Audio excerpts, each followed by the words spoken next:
सुप्रभात बच्चों। सबसे पहले तो आप सभी को स्वतंत्रता दिवस की ढेर सारी शुभकामनाएं। उम्मीद है आप सभी ने इस पेंडेमिक सिचुएशन में घर पर रहकर ही स्वतंत्रता दिवस को मनाया होगा। तो आज हम इस स्वाधीनता दिवस के से संबंधित एक पाठ को पढ़ने जा रहे हैं। ये पाठ कक्षा 7वीं का पाठ संख्या 10 है और इस पाठ का नाम है स्वाधीनता संग्राम में पूर्वोत्तर की वीरांगनाएं।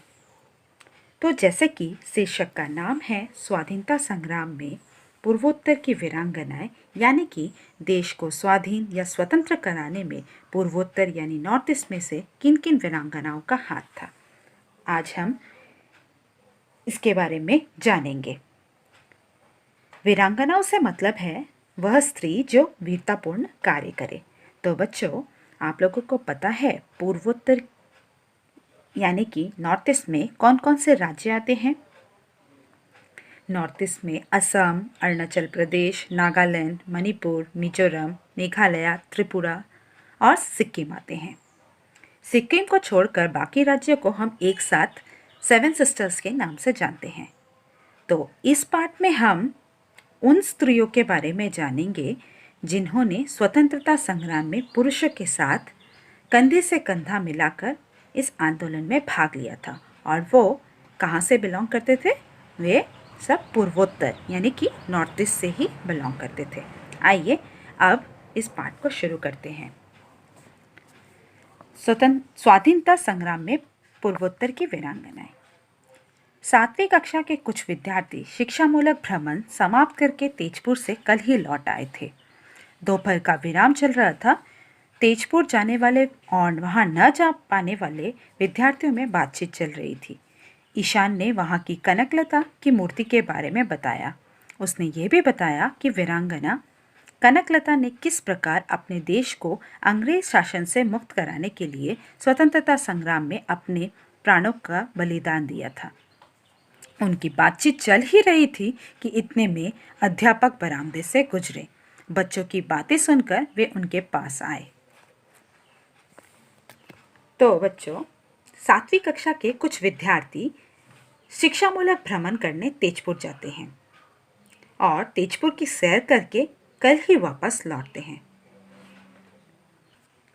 शिक्षामूलक भ्रमण यानी कि शैक्षिक भ्रमण छात्रों को नियमित शैक्षिक भ्रमण पर ले जाया जाता है, जहां पर छात्र खुले वातावरण में शिक्षा को अपने व्यक्तिगत अनुभवों से परिभाषित करते हैं। शैक्षिक भ्रमण के माध्यम से छात्रों में एक अनुभूति जागृत होती है, जिससे वे भारत की विभिन्नताओं जैसे इतिहास, विज्ञान, शिष्टाचार और प्रकृति को व्यक्तिगत रूप से जान सकते हैं।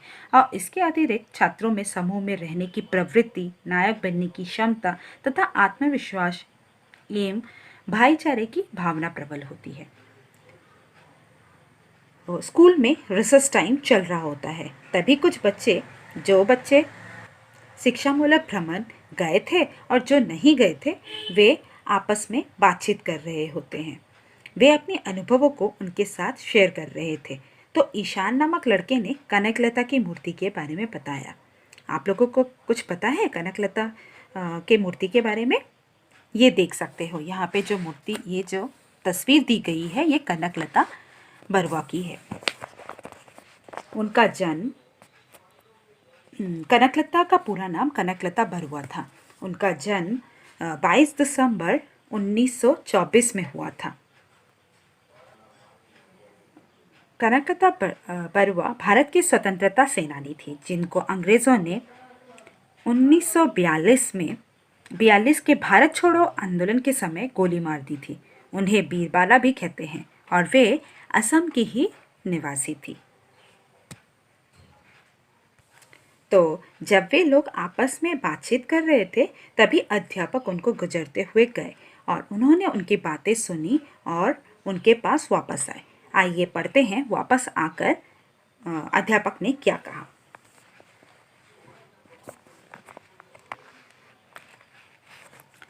अध्यापक: क्या कर रहे हो तुम लोग? कनकलता की बात हो रही थी क्या? अनिकेत: ईशान हमें तेजपुर में स्थित कनकलता की मूर्ति के बारे में बता रहा था गुरुजी। तो अध्यापक ने आकर बच्चों से पूछा, तुम यहाँ पर क्या बातचीत कर रहे हो? और उन्होंने जैसे कि उन्होंने उन लोगों की बातें सुनी थी, तो उन्होंने कहा यहाँ क्या कनकलता के बारे में कुछ बातें हो रही थी।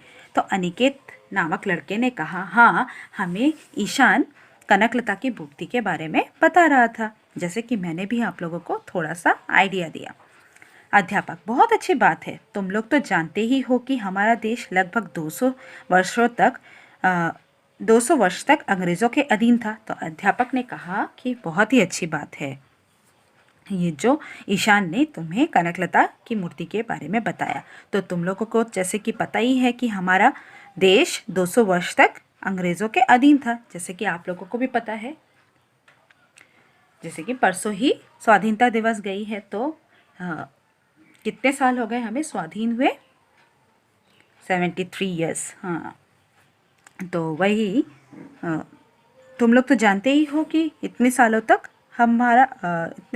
उनका राज था, अंग्रेज़ों का राज था। उसके बाद हमें आज़ादी मिली 15 अगस्त 1947 में। तो वही मीना नामक लड़की ने कहा, जी हाँ गुरुजी, 15 अगस्त 1947 ईस्वी को हमारा देश अंग्रेज़ी सरकार के शासन से आज़ाद हुआ था। तो हमें कब आज़ादी मिली थी बच्चों? 15 अगस्त 1947 में। वही मीना बताती है। अध्यापक, हमारे देशवासियों को आज़ादी के लिए सालों संघर्ष करना पड़ा। आज़ादी की इस लड़ाई में हमारे देश के अनेक लोग शहीद हुए। हाँ, तो अध्यापक बताते हैं कि इस देश को आज़ाद कराने के लिए बहुत सारे लोगों ने अपनी जान दी थी। तो इस लड़ाई में बहुत सारे लोग शहीद हुए थे। तो वहीं ईशान बोलता है, और हमारे असम की कनकलता भी उनमें से एक थी, है ना गुरुजी? तो वो बोल रहा है कि उनमें से असम की कनकलता बरुआ, जैसे कि मैंने आपको थोड़ी देर पहले बताया, ये रही इनकी तस्वीर, वो भी उनमें से एक थी। अध्यापक, हाँ, देश के अन्य प्रांतों की तरह हमारे असम के लोगों ने भी अंग्रेज़ों से आज़ाद होने के लिए गांधी जी के मार्गदर्शन में अहिंसक आंदोलन में भाग लिया था। गांधी जी के नेतृत्व में 1942 ईस्वी में भारत छोड़ो आंदोलन चला था। इस आंदोलन के दौरान तेजपुर के पास गहपुर नामक जगह में थाने पर हमारा तिरंगा फहराने के लिए लोग जुलूस बनाकर आए थे। इस जुलूस के सबसे आगे तिरंगा लेकर बढ़ रही थी कनकलता। पुलिस ने जुलूस को रोका, परंतु कनकलता के मन में आज़ादी की धुन सवार थी। वह झंडा फहराए बिना कैसे लौट जाए। वह आगे बढ़ी तो गुस्से में लाल पीला होकर पुलिस के दारोगा ने उस पर गोली चला दी। कनकलता देश की आज़ादी के लिए शहीद हो गई। तो अध्यापक ने उन लोगों को कनकलता बरुआ के बारे में बताया। तो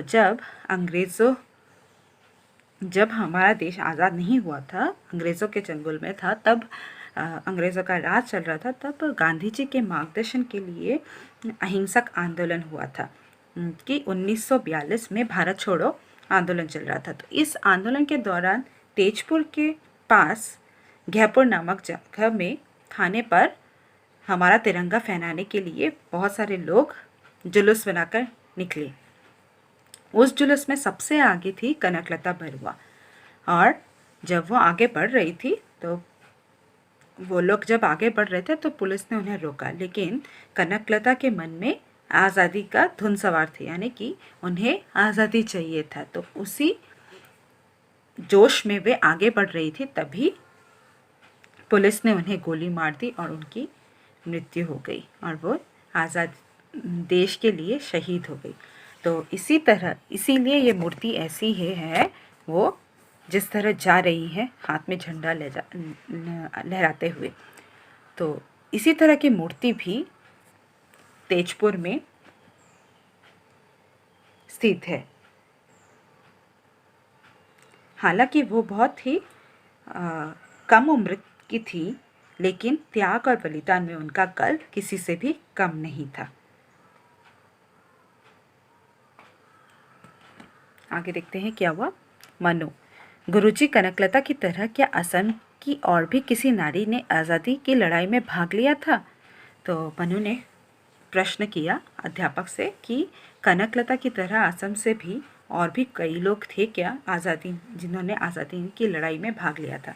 तो अध्यापक ने बताकर कहा, क्या कहा देखते हैं। हाँ, देश की आज़ादी की लड़ाई में असम की वीरांगनाएं भी पुरुषों के साथ कंधे से कंधा मिलाकर आगे बढ़ी थी। कनकलता के अतिरिक्त भोगेश्वरी फुकननी, अमल प्रभा दास, पुष्पलता दास, चंद्रप्रभा शैकियानी आदि महियसी नारियों के अवदान भी इस आंदोलन में उल्लेखनीय है। यानी कि कनकलता बरुआ के बाद भी असम से बहुत सारे लोगों ने आज़ादी के आंदोलन में भाग लिया था। जैसे कि कुछ नाम अध्यापक ने बताए, भोगेश्वरी फुकननी, अमल प्रभा दास, पुष्पलता दास, चंद्रप्रभा शैकियानी। भोगेश्वरी फुकननी भी भारत की एक क्रांतिकारी महिला थी। इन्होंने भी 1942 में भारत छोड़ो आंदोलन के समय अंग्रेज़ों के विरुद्ध विद्रोह का नेतृत्व किया था। उन्होंने छोटे छोटे कस्बों की महिलाओं का संगठन बनाया और घर की चारदीवारी से बाहर आकर आंदोलन में शामिल होने के लिए प्रोत्साहित किया था। उनकी मृत्यु भी 1942 में हो गई थी।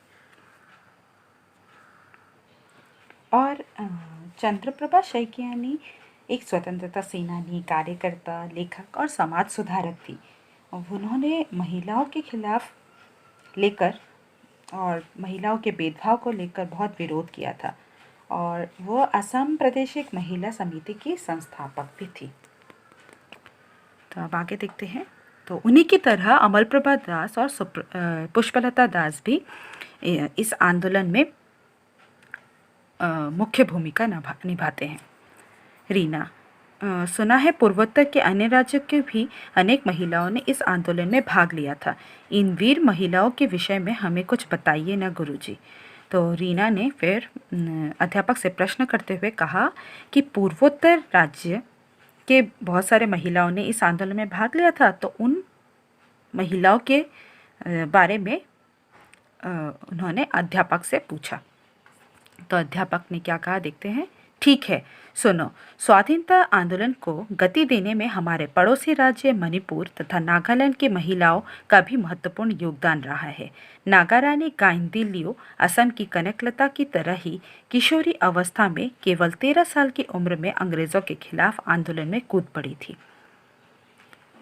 तो उन्होंने, अध्यापक ने बताते हुए कहा, हमारे पड़ोसी राज्य, यानी कि मैंने आपको ये पाठ शुरू करने से पहले बताया था कि नॉर्थ ईस्ट में कौन कौन से राज्य आते हैं। तो उनमें से मणिपुर और नागालैंड तो है ही। तो मणिपुर और नागालैंड की महिलाओं का भी बहुत योगदान रहा है इस आंदोलन में। तो नागारानी गाइदिन्ल्यू ये नागालैंड की रहने वाली थी और इन्होंने स्वतंत्रता के लिए नागालैंड में क्रांतिकारी आंदोलन चलाया था। तो झांसी की रानी लक्ष्मीबाई के समान ही वीरतापूर्ण कार्य करने के लिए इन्हें नागालैंड की रानी लक्ष्मीबाई कहा जाता है। इसीलिए इनके नाम के आगे नागारानी गाइदिन्ल्यू, मतलब उनके नाम के आगे नागारानी लगाया गया है।